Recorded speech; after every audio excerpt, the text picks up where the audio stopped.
let's take a deep dive into Scripture with Father John Worgul and Danny Gallagher. During each episode, we'll be sharing our insights about the Bible passages presented on a related post on Father John's website, ancienthopes.org. To find the post we're discussing, go to the ancienthopes.org website and search for the title of this podcast using the search box on that page. Our discussions on this show will follow the posts listed on the ancienthopes.org website. Here are your hosts for our deep dive into Scripture today, Danny and Father John.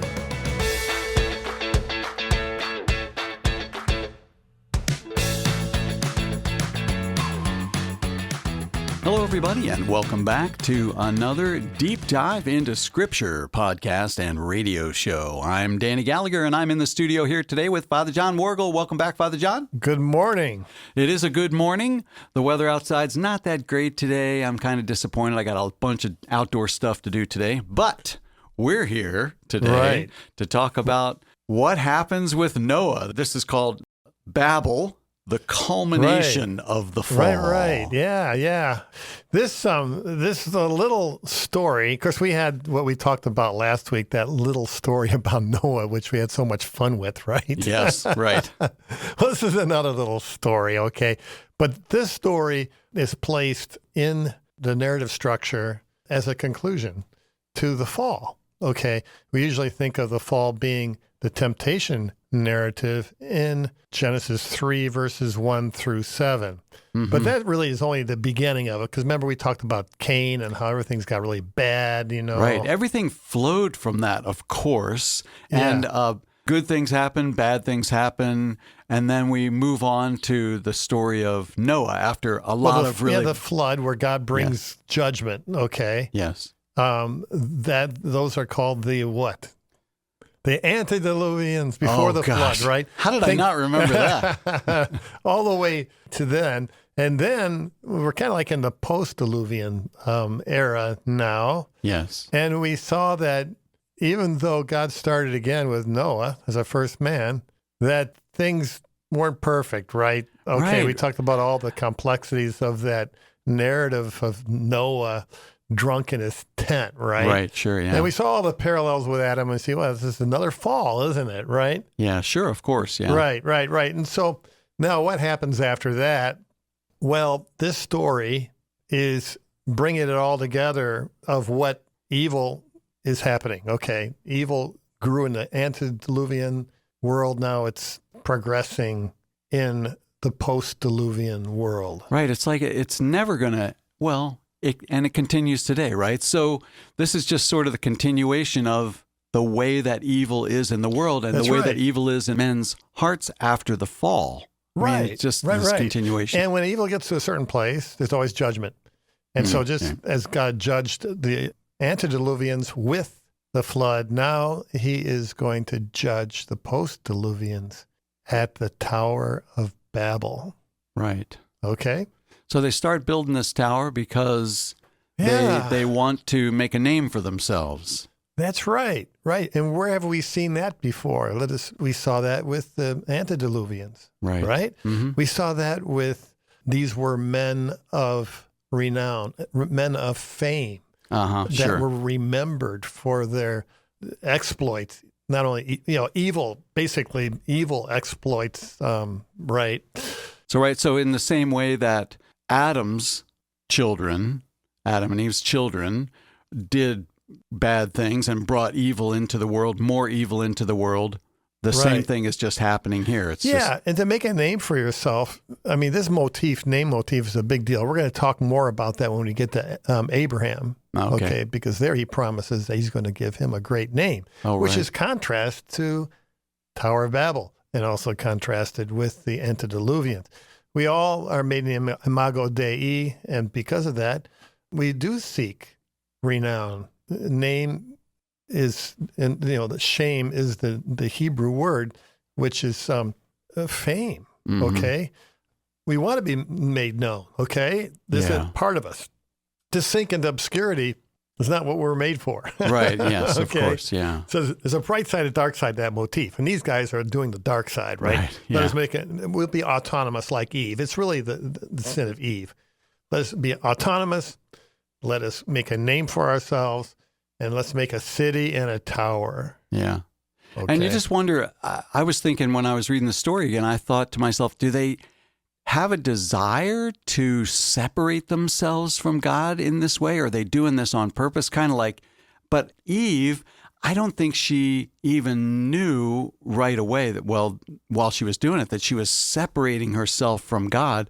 So I was wondering, do these folks who are building this tower to make a name for themselves and not be scattered all over the earth, are they doing the same thing? Do they know? It's hubris. It's arrogance. Okay. It's like this discounting God.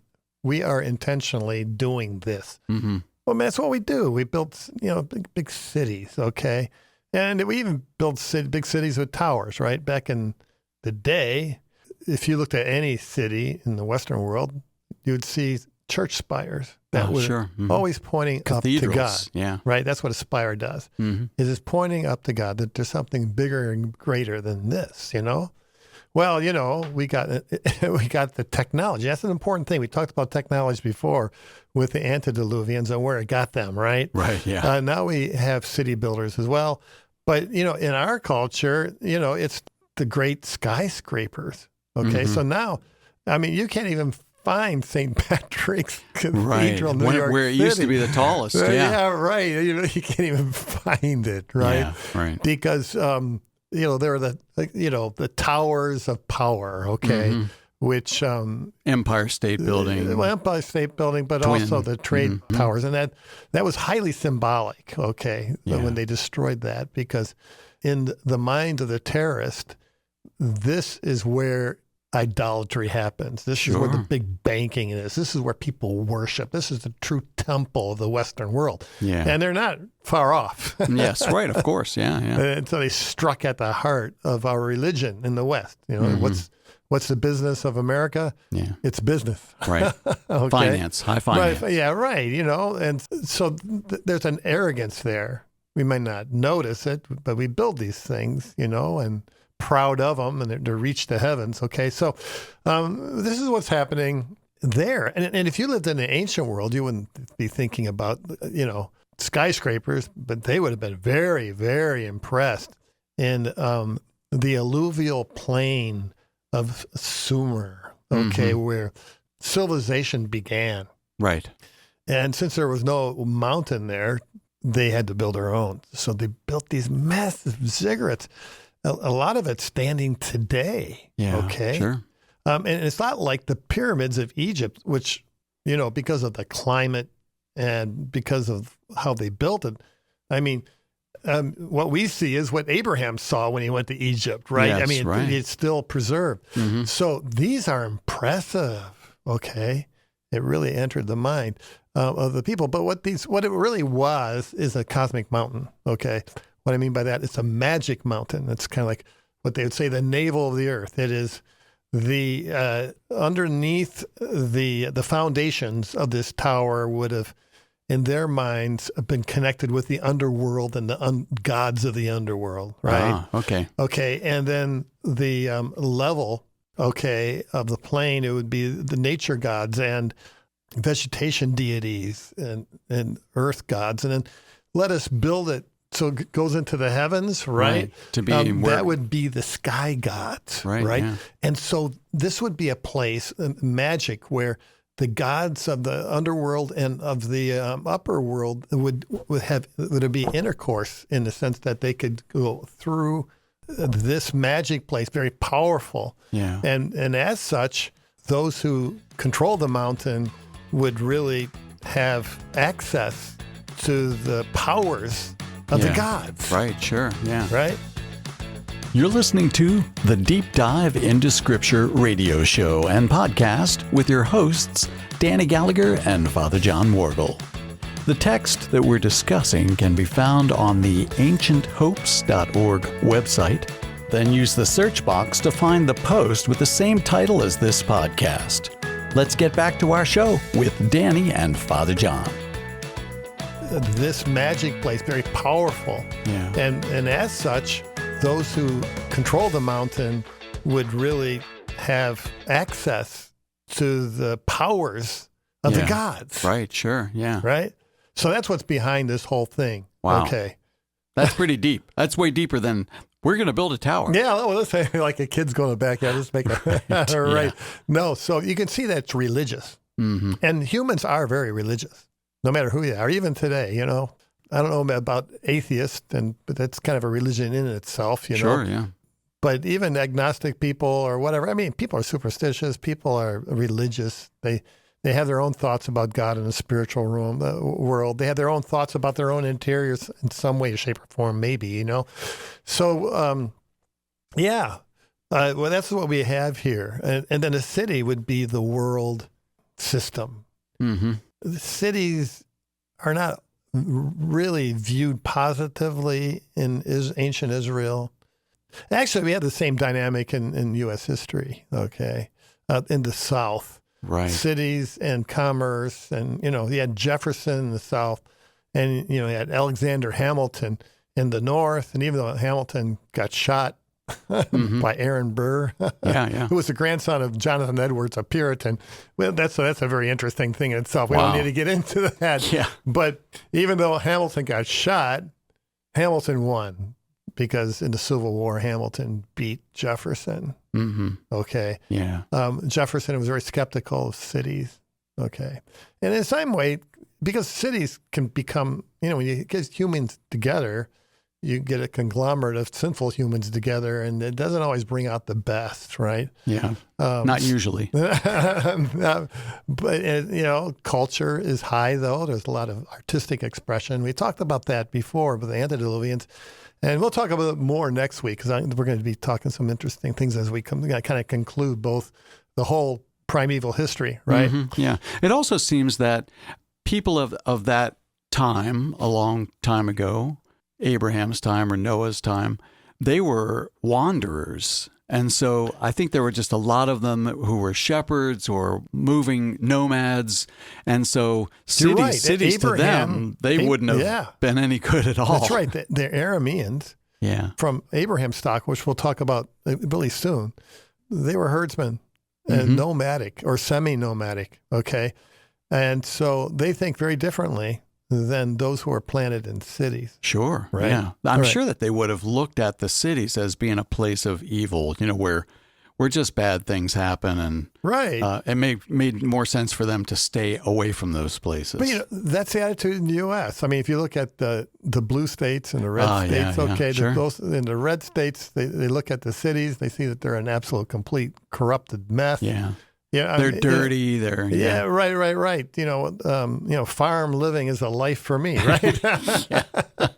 Oh boy, I remember that show. Right, Green Acres. So this is these speak of human experiences that, you know, they're just so human and transcend time. Yes, right. Okay.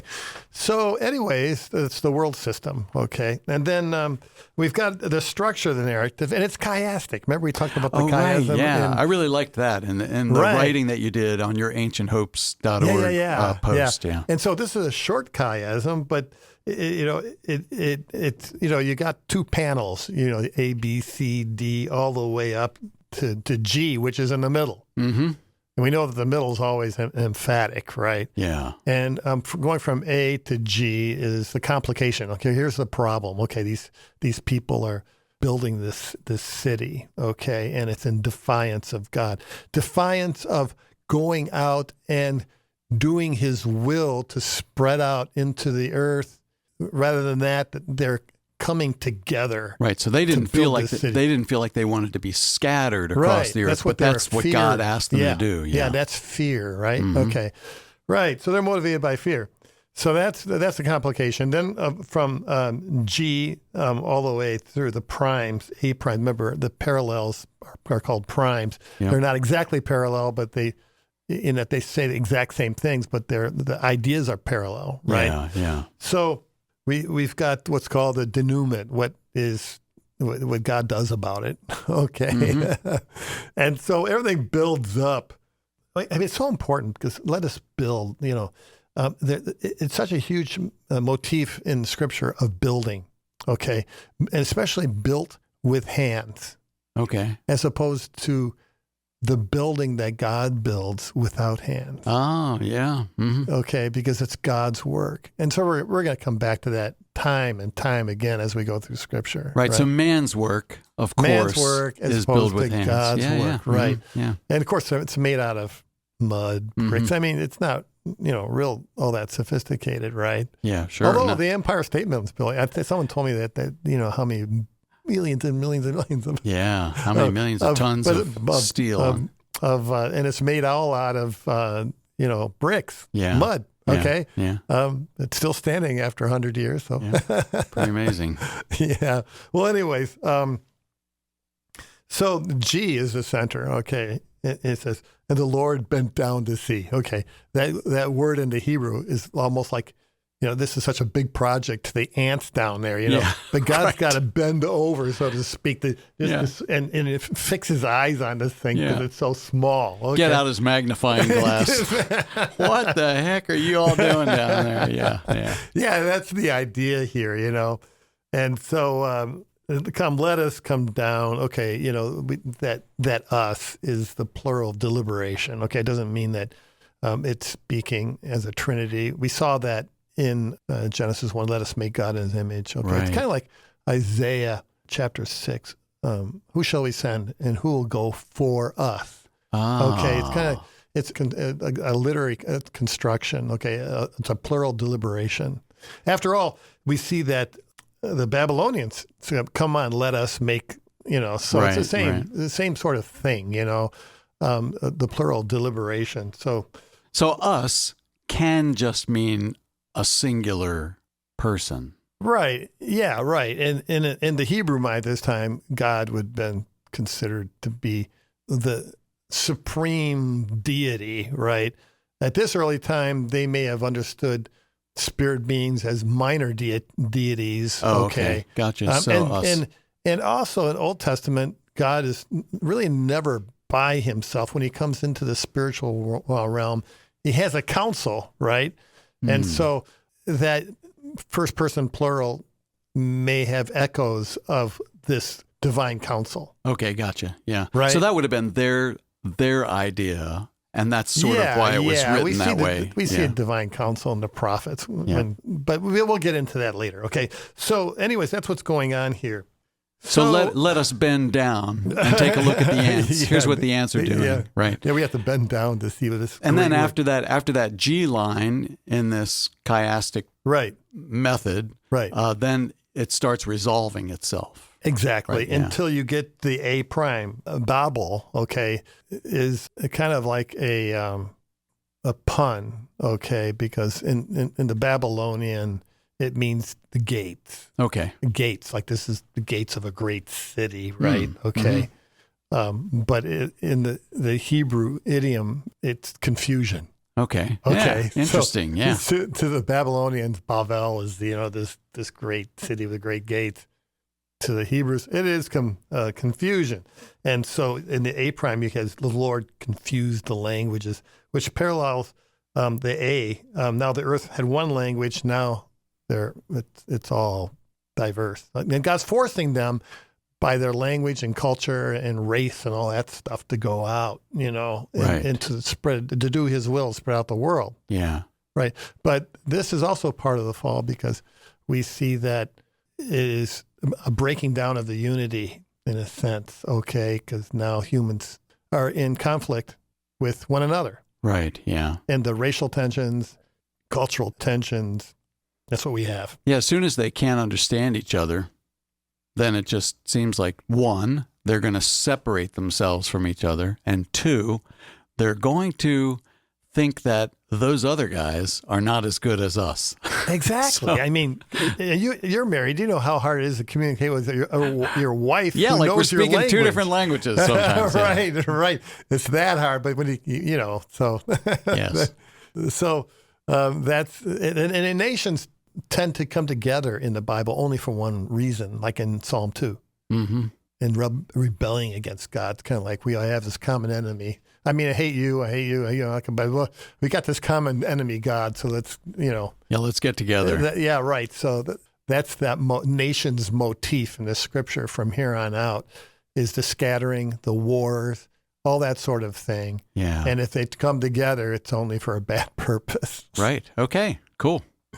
So, anything else to say about the Tower of Babel? I guess we got it. This right? is the end of the big fall kind of narrative. This is a conclusion, right? Yeah. And then from here on out, in contrast to Babel, we've got God's call out of Ur, out of this bed of civilization that's in rebellion against God. Yeah. And God calls them out. We'll talk more about that next week. Great. Okay, well, thanks a lot for coming in. God bless. Bye.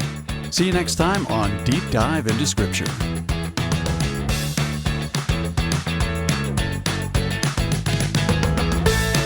Thanks for listening.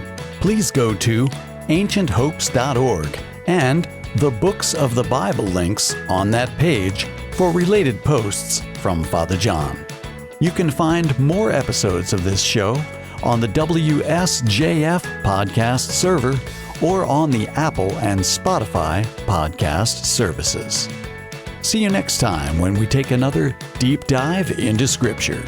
Don't forget this week to open that Bible and dive right in.